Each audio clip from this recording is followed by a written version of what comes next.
Handa na ba you? Handa na mi. Ano? Handa na mi? Handa na mi. BBM or Pacman? Epal o bida-bida na miyembro ng gabinete? Kung may susuportahan o i-endorso man si Pangulong Duterte sa pagkapangulo, anong letra kaya ang meron sa kanyang pangalan? Oh. Cellphone. Face mask. Alcohol. May one and only. Yan! Ang aking mga kaibigan ngayon, mga millennial. Maraming mga nega gusto mo ipa-deport sa ibang planeta. Day after day, I must face a world of strangers. Ang bandila ng Pilipinas sabay-sabay taas. It will take a strong man. Alright!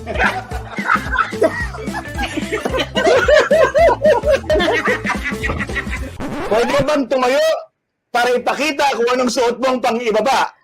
Ang basketball. Pakita mo, dadamayan kita kasi naka-shorts din. I was expecting harder questions like love life. Oh, Ina and Michael, ito pinakakatakutan ko na programa niya. Diba, it's always nice to see yung lighter side ng mga ini-interview natin. It's been a wonderful experience tong pag-guest ko sa inyong show. Ngayon lang ako nakaranas ng ganito. Matanggal na stress. Maraming salamat, lalo na sa Ratatat. Ratatat! Ratsadang tanong, tapatan at tarang, tahan. Magandang tanghali! Happy Friday, guys! It's September 2, 2022. Orsa naman po para makipagkwentuhan at kulitan. Kasama ang mga taong nasa sentro ng balita ngayon. Dito lamang po yan sa Politiskoop. Ako si Ina Andolong. Michael Fajatin po, isang ligtas na umagang Biyernes sa ating lahat. Magandang balita naman ng kahit kapapaano, no? Humina ng bahagya daw itong si Henry, si Bagyong Henry. So, anong ina yung latest mo sa Visayas? No, nakita ko lang signal number 1, I think, Batanes and some other areas expected raw ng magiging rainy Friday. I think Western Visayas ang sabi, pero according to our guest, parang maaraw naman daw po. Saka sa iba't ibang mga lugar din sa ating monitoring, hindi naman gaano nag-uulan at hindi yung hangin. Pero hangin daw yung pinaka-dapat ingatan dito dahil isa ito sa pinakamalakas na bagyo sa taong ito. Yes. At na-downgrade na siya, Michael. Hindi na pala super typhoon. Typhoon na lang, hindi na super. Typhoon na lang. Okay. Anyway, we have an important and relevant and timely issue to discuss today. Mahigit 70 eskwelahan sa Western Visayas ang nagsara. Ilan dyan pansamantala, ang ilan naman ay permanente na raw. Ang dahilan ng pagsasara, mababang enrollment rate at kakulangan pondo bunsod ng pandemya. Yan. 10 sa mga eskwelang ito ay mula sa probinsya ng Iloilo, na sakto naman ay binisita ni Vice President at Education Secretary Sara Duterte noong nakaraang linggo. Pinuri ni VP Sara ang Iloilo City para sa maganda nitong relasyon ito sa mga negosyante na anya ay susi sa pag-unlad sa anumang syudad. Welcome back to Politiskoop, Iloilo City Mayor Jerry Treñas. Hi, sir. Action Mayor natin. Magandang tanghali, Ina, at saka Michael, at saka sa lahat na viewers. Magandang tanghali. Okay, unan na rin po, kamustahin lang po namin ang kondisyon ng panahon dyan, Mayor. Okay naman po, kasi I read somewhere, expected daw po yata na rainy Friday even in Western Visayas. Okay naman po kayo dyan at this time? Actually, yan din ang binigay ng staff ko kanina umaga na scattered rain showers. But after drizzle this morning, early morning, ngayon medyo sunny. No? Hopefully, it will go on. Okay, that's good to hear. Okay, sige, diretso na po tayo. Mayor, narinig niyo po yung aming intro. Can you share with us first, sir, what happens to the students enrolled doon sa mga schools na nagsara? Ano na po ang status nila ngayon? Has everything been resolved? Karamihan dito, Ina, are preschools. Oh, okay. So, Unfortunately, I think the parents are not allowing their preschool children to go back to school. Enrollment is rather low, but Mhm. ang sa ano naman kasi blended pa ngayon sa ibang schools. So enrollment I think increased for Western Visayas and for Iloilo compared to previous years, no, because ang nangyari parang lahat na gusto bumalik sa eskwela, no. Pagod na Oo. rin sa bahay. Opo. Pagod na ang mga magulang, pagod na rin ang mga anak sa bahay. Yung increase po ba, Mayor, is it both for public and private schools? More on the public schools. Mhm. More, okay. But I think, sige, go ahead, Mayor, sorry. Tingin ko, it is really because of the fact that the pandemic has hit a lot of the parents. Some are not yet working. Some are working part-time because the number of days have been shortened. So, karamihan pumunta sa public schools. I see. What assistance, Mayor, if any, ang ibinibigay doon sa mga naapektuhang school? Meron po ba? Ang mga preschool, wala. Yung sa mga Most of nagsara them po. are in the province, not in the city. The preschools in the city are still doing well. Okay, okay. And si VP Sara, we saw some photos of her with you last week.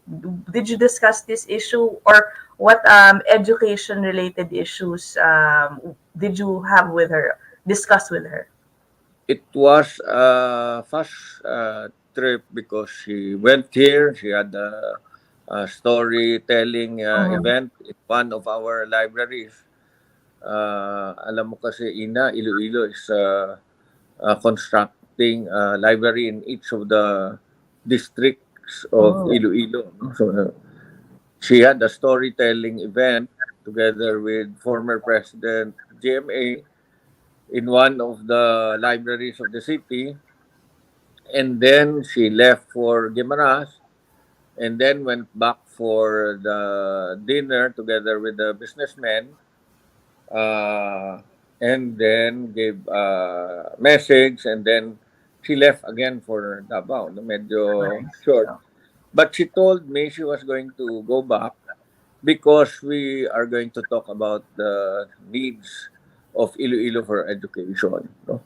I think she is very focused on the Department of Education.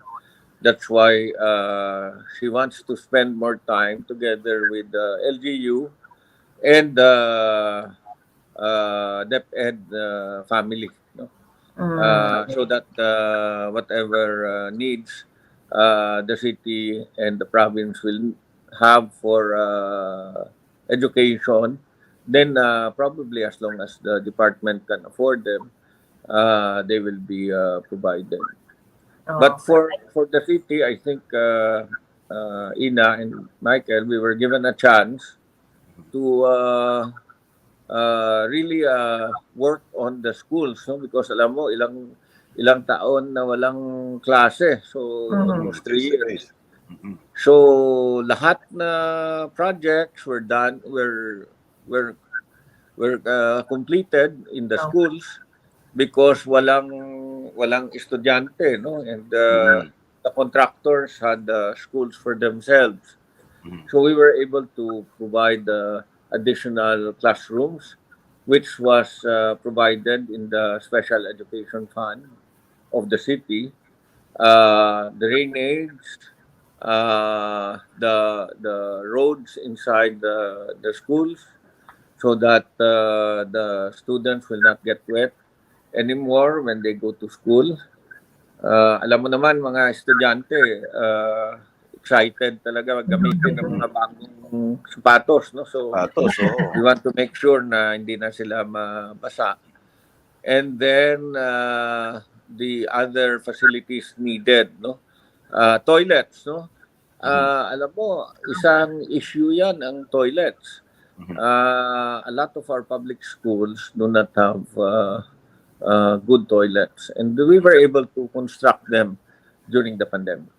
Okay, That's good to hear, Mayor. Itong binanggit po natin sa intro about the businessmen, is it a good thing that the VP herself visited your city in order to attract more businessmen in investing? And ito, bahagi na rin po ng talong, yung kanyang dating spokesperson and now DOT Secretary, si Attorney Frasco, also has programs. Sinasabi niyo po yung toilets, no? Good toilets daw, parang isa yan sa mga tourist, dapat na isa sa mga tourist amenities all over the Philippines na ipapatupad. So, ito po, maganda po bang pangitain po ito sa inyo that the VP herself showed up, met with you, and discussed so many projects that could involve investments further in your city po? Yes, I think the businessmen were very happy that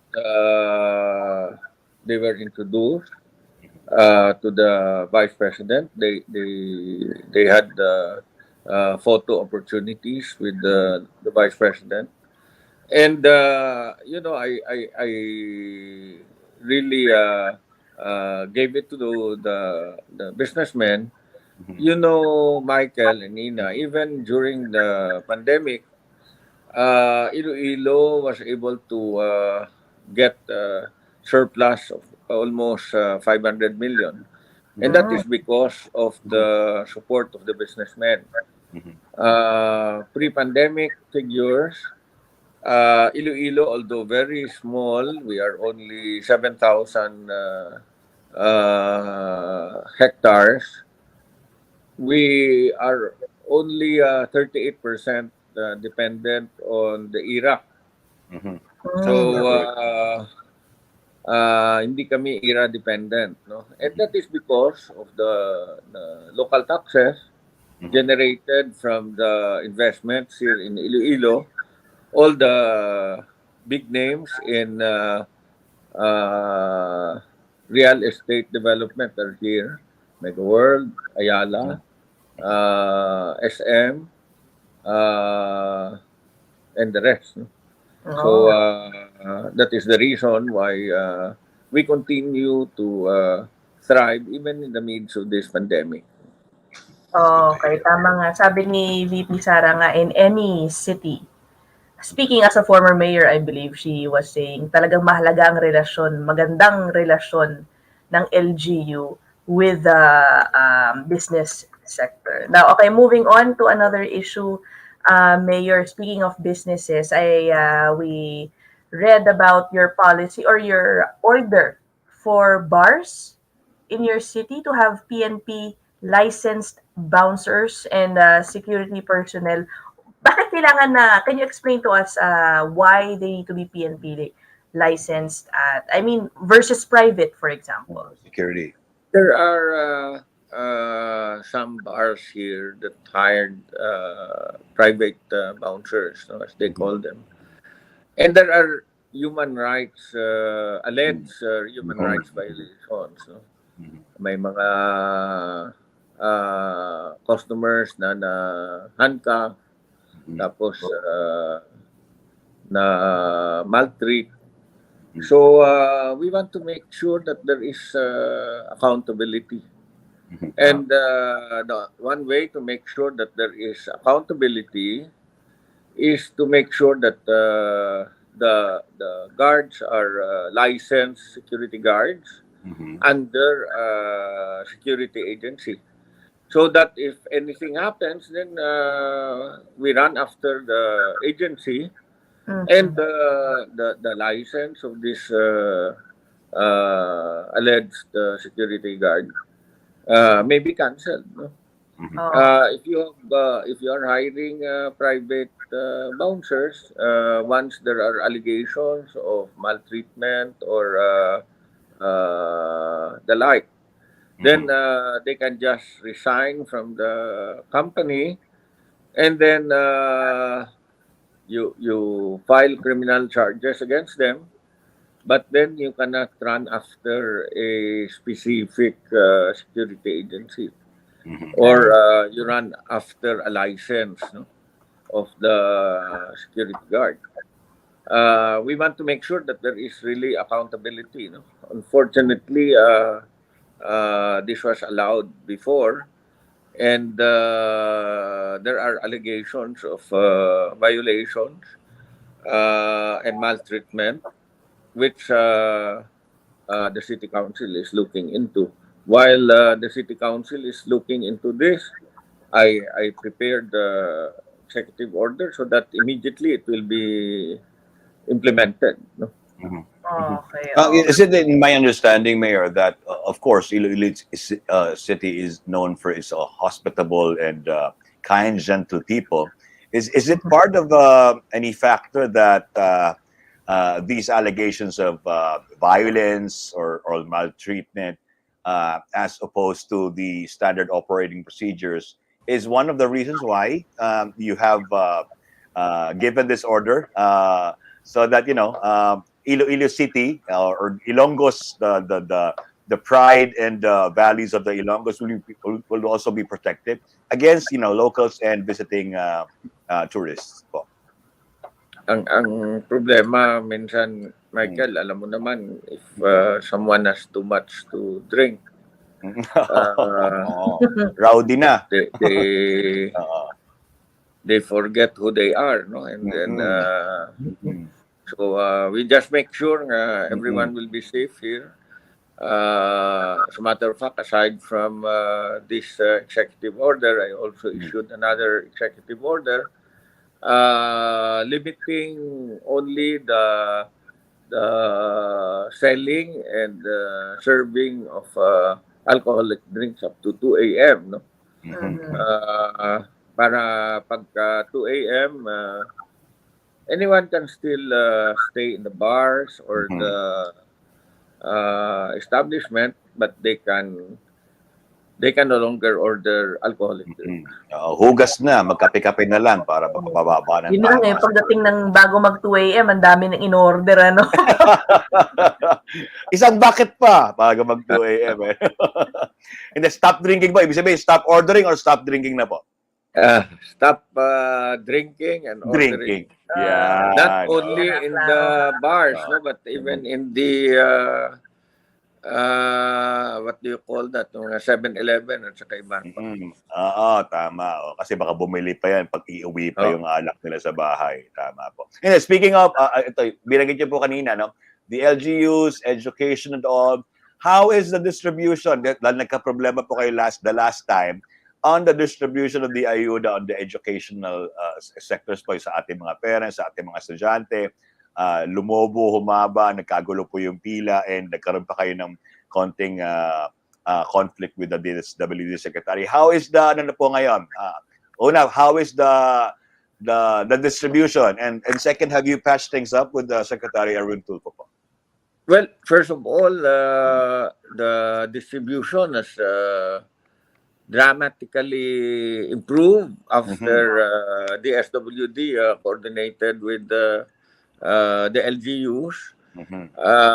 Sometimes, the SWD forgets that social services is one of those areas which were already devolved to the local government. That is the reason why, at one point in time, several social workers of the DSWD were transferred to the local government units. The satellite offices there. Kasi, ano bang devolved under the local government code? Health, social services, and agriculture. And the reason why the DSWD no longer has a lot of personnel to take care of the ayuda distribution. So when the DSWD attempted to do it themselves for reasons that are only known to them, there was really chaos. No? Mm. When they coordinated with the local government units, then wala nang problema. We provided the tables, the chairs, the ballpen, the paper, And the the personnel. wala nang gulo. And lahat na bigyan ng tiyempo, no? And we were able to uphold the dignity of the students and the parents. You don't just ask them to all come to line up one place and then parang pinapaagaw mo ang pera, no? Hindi naman ganyan. While we recognize that there's a lot of our people who need assistance or ayuda, we have to do it also with proper dignity afforded to them, no? Because everyone is affected by this pandemic. We in the local government are not out to get credit for ourselves. If you will recall, we just got elected, no? Why should we try to get credit for this? But we have to make sure that the proper dignity of this of the individuals who are getting ayuda should be maintained. At the same time, there is proper order, no? Not a chaotic distribution that was experienced not only here in Iloilo, but I think all over the country.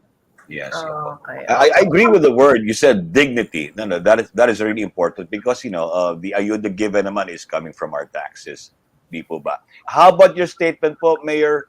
Ito, I particularly like this. If yung ayuda po or the assistance given to students for their schooling can be directly given to the schools kung tuition po ito, no? Mas maganda nga po yun kasi identified kagad at yung ayuda, imbes na cash, na magagastos sa ibang paraan, ay yun mismo yung paraan sa edukasyon. Yun po yung narinig. I agree with you, yung sinabi po ninyo na yan, naidiretso sa school para mas maganda yung coordination. Tama po ba? Sinabi po ba niya yan? Yes.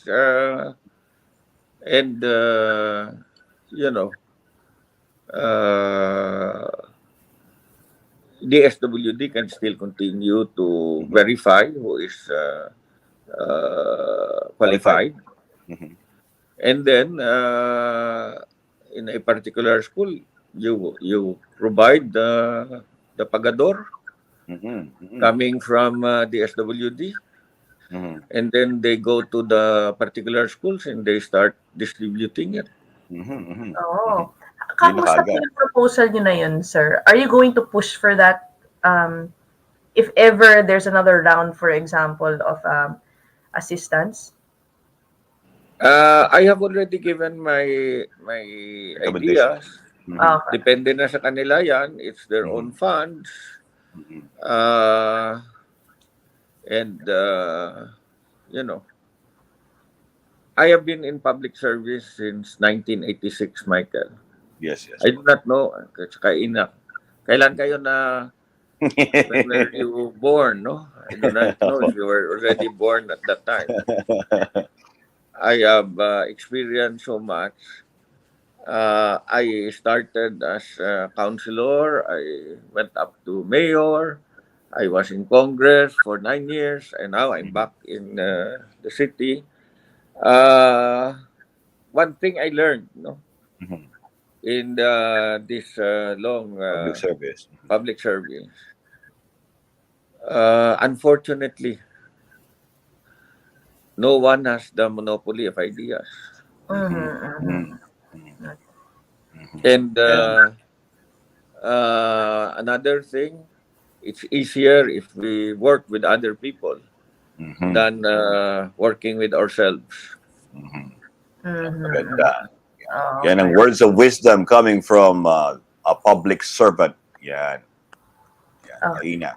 How about, sirs, ito naman, move on tayo sa incentives po na inyong ino-offer para sa mga drug pushers. Why did you see the need for this, sir? Is there a growing concern for... there's a growing concern, I think, all over the country.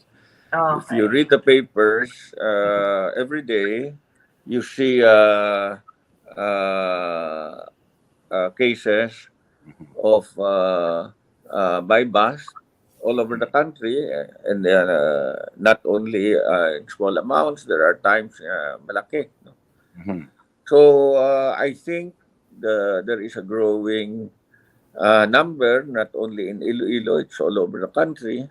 So we have to give some incentives to the PNP so that they will continue doing their job. Some people are saying it has resulted to the drug war, no? And resulted to so many extrajudicial killings, giving of rewards. No, not in our case, because we want to make sure that while we are going to incentivize these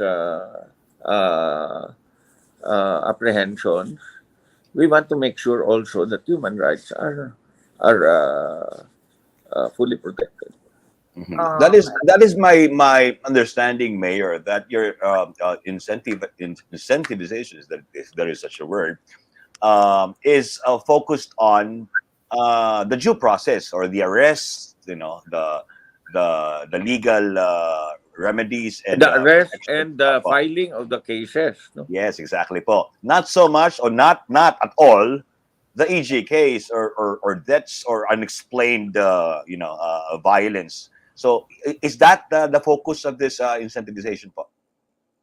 Well, we want to make sure that first there is an incentive given to our PNP. At the same time, we make sure that they continue what they've been doing, because we see an increase in apprehensions not only in Iloilo City but all over. No, but just by reading the papers, we see a lot of by bus operations happening all over the country.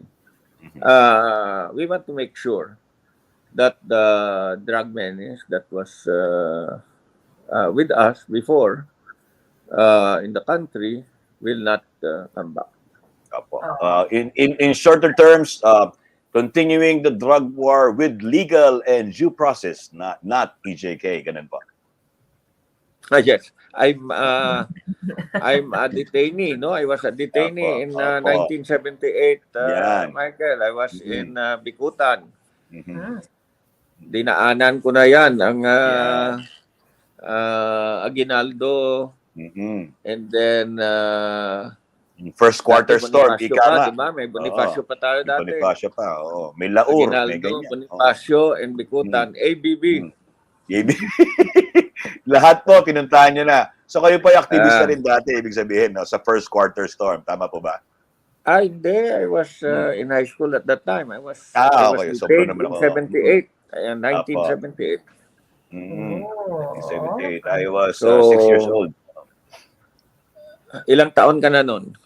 6 years old po ako nun. So, doon okay. Ako, nagliligawan pa lang magulang ko nun, Mayor. Hindi pa buo si Ina. Kahit yung mga magulang kaibigan kita. Ayan, nagkabukingan to ni Ina. Kaya gumawa ng mask yan. Pero naman ito ni Michael. Pero ano po, ito, ang ibig sabihin lang po nito, ang pinaparating po natin, matagal na po sa public service si Mayor Treñas. At alam po niya yung kanyang sinasabi. Isa po sa mga inaano po ng inyong syudad, yung turismo. Ito na po, malaking bahagi yung turismo. Dahil malaki din ang pondo ng Tourism Department ngayon. At syempre po, si Mayor Sari, sabi ko nga, yung spokesperson si Attorney Frasco, is from that region also. So, Yung turismo po natin, Mayor, is it going to be ano ba ito, parang rejuvenated again? Because Iloilo is one of the tourist destination spots. Ano po yung plano nyo naman dito? Kasi this is one of the income generating for the city po. Yes, well, we are happy to note that when I assumed office in 2019 as mayor for my fourth term, I created a MICE office, meetings, incentive, conventions, exhibits, or events. Office, MICE. And we were really pushing for MICE events in Iloilo. Unfortunately, the pandemic came. But surprisingly, we've been getting a lot of events here. Just a few days ago, the civil service was here with, I think, 2,000 delegates. Next week, we will be getting a group of 70, 75, the governor and all the other elected officials and the department heads of Misamis, former colleague, former congressman, now Governor Peter Onabia of Misamis, will be coming here to have their ELA, executive legislative agenda. He just called me last night, And then next week, we are going to have all the regional directors, all the provincial directors, all the city directors of the ILG. They will be here again. I think things are starting to go back to normal. We still have cases. We still have positive cases. But most of the time, these cases are mild. Some people here have already 2, 3, 4 exposures, boosters, vaccination. Boosters. Aba. So, 6 na, no? 6. 6. And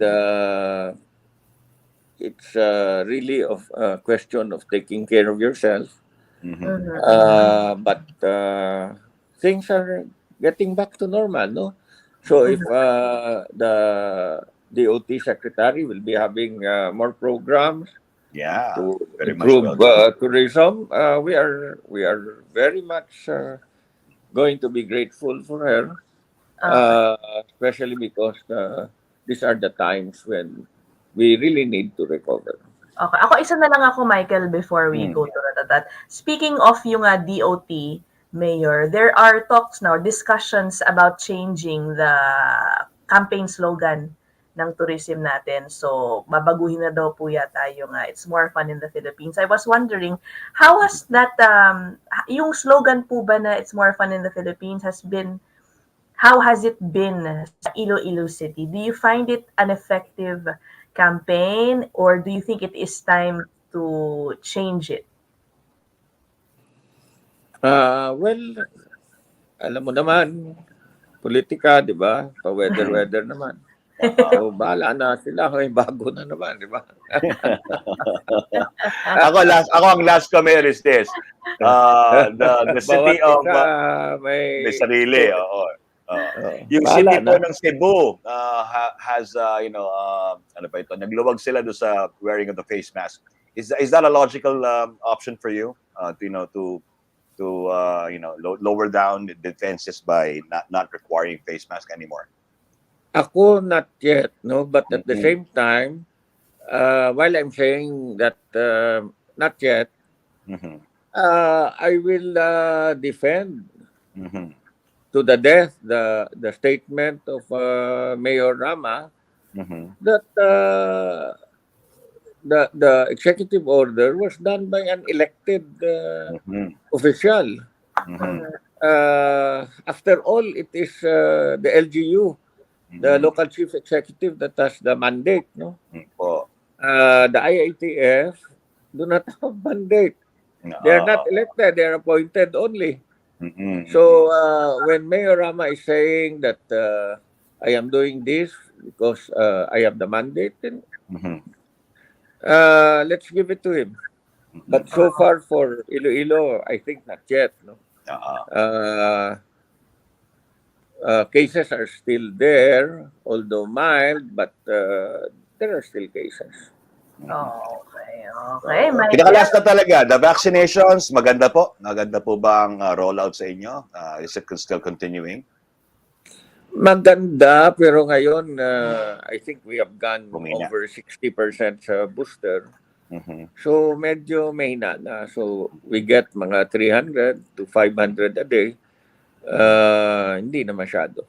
Hindi na masyado. Yan. Pero 60% na kami sa boosters. And sa primary doses, we are over 135%. Yeah, that's Okay, sige, Ina. Mayor. Wraps it up. Nakita nyo naman yung sa intro namin, Mayor, ha? We're gonna do a ratatat segment with you also, syempre. You had this Your with us second time. before.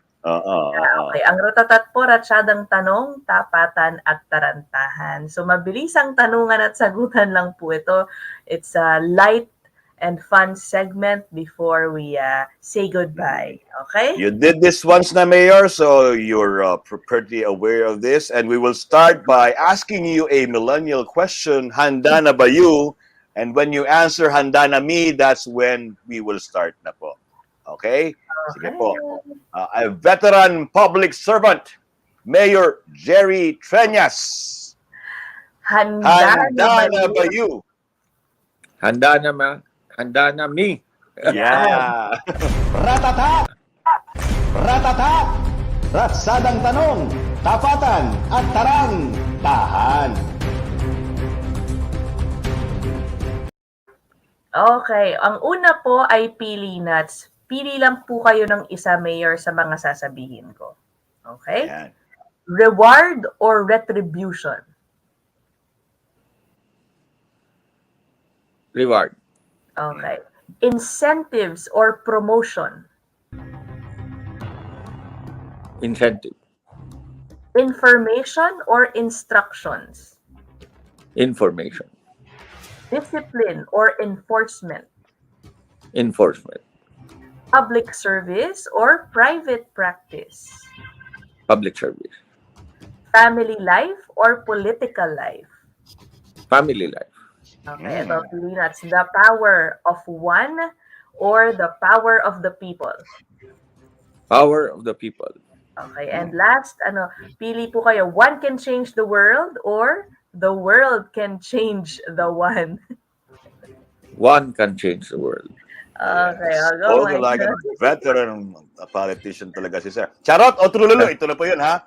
Ang charot po, hindi totoo. Ang trulalo, totoo. Yan lang po isasagot nyo sa akin, ha? Charot or trulalo? Gets mo, Mayor, ha? Unang tanong, charot. Opo. Unang tanong, charot o trulalo? Masaya po ba kayo sa resulta ng national elections at mga nanalong kandidato? Balik tayo, ano ba yan? Masaya po ba kayo? Charot ay hindi totoo, trulalo totoo. Ang tanong ay, masaya po ba kayo sa resulta ng national elections at sa mga nanalong kandidato? Okay lang. No? Okay, gitna na lang. Gitna na lang, sige. Okay. Ikalawang tanong, unity po ba ang sagot sa problema ng bansa? Unity. Trulalo po ang sagot. Yeah. True lala. True lalo po. True lalo. True lalo. Yan, true lalo. Okay. Ikatlong tanong, naniniwala po ba kayo na may shortage talaga tayo ng asukal, asin at sibuyas? Charot. Charot. Yan, ha? Hindi natin natanong yan kung bakit. Sagot po ba ang death penalty o EJK sa lumalalang krimen? Charot. Charot. Okay. May posibilidad ba na tumakbo kayo bilang gobernador o senador pagdating ng panahon? Charot. Charot. Wow, wow. Malay Charot. natin. Malay natin. Hindi man lang gitna, Mayor. Parang gitna. lang muna. Hindi. Kalmado po kayo palagi. Nagalit na po ba kayo at meron taong sadya hindi nyo mapapatawad? Charot o true lalo? True lalo. Ba? Okay, meron naman kahit papaano, ha? O last na po, sino po ang makapangyarihan para sa inyo? Ang Pangulo po ba o ang inyong misis? Misis ko. Thank you, Kuya Alice. Thank you. Tatak, ratsadang tanong, tapatan at tarang, tahan. Yan. very Viewers much. po ngayon sa inyong mga constituents. So, thank you for this opportunity, Michael and Ina. Anytime, I hope we'll still have time next time. I will always be available for you because I enjoyed this as much as you did, I hope. Yes, sir. Thank you, We really did. Salamat po na marami, sir. And thank you for your service. Sa uulitin po. Maraming salamat po, Mayor. Thank you very much. Okay. Yan. Pati mga aso ko nag-enjoy, And hold! Okay. Treñas. Okay. Kuda of the day, CJ, ilabas mo na yan. Ilabas na ang Code of the Day kapag pumuna sa magnanakaw at sinungaling sa gobyerno o pribado, dapat apektado po tayong lahat dahil mali po ito at kailanman hindi magiging tama.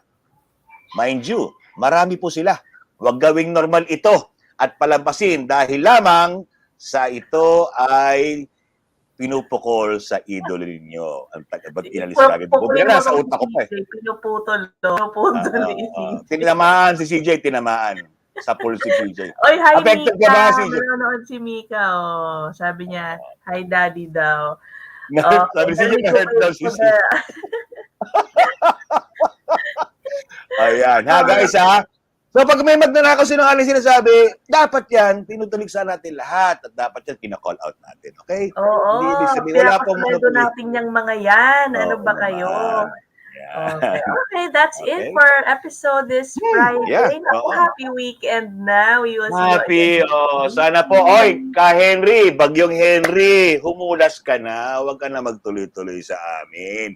Hayaan nyo kami magkaroon ng magandang Biyernes na punong-puno ng kapayapaan may date na naman siguro this weekend. May date na naman. Wala ko na date. Wala. Tapos sa akin ang pag-ibig. Ang pag-ibig ko para sa mga aso ko na lang sa akin. Sige na. Okay, see you guys next week. Ako po si Ina Andolong. Bye, guys. Bye, Michael Fajatin po. Love you. Ang Coronavirus Disease 2019 o COVID-19 ay isang nakakahawang sakit dulot ng bagong diskubre na coronavirus. Ang virus na ito ay karaniwang natatagpuan sa mga hayop at hindi pa nakita sa mga tao noon. Base sa World Health Organization, ang karaniwang sintomas na dulot ng COVID-19 ay lagnat, pagkapagod at dry cough. Ilan sa mga pasyente ay nakaranas ng sipon at baradong ilong, sore throat at diarrhea. Samantala, isa lamang sa 6 na pasyente ang nagkakaroon ng hirap sa paghinga at nagiging malubha ang kalagayan.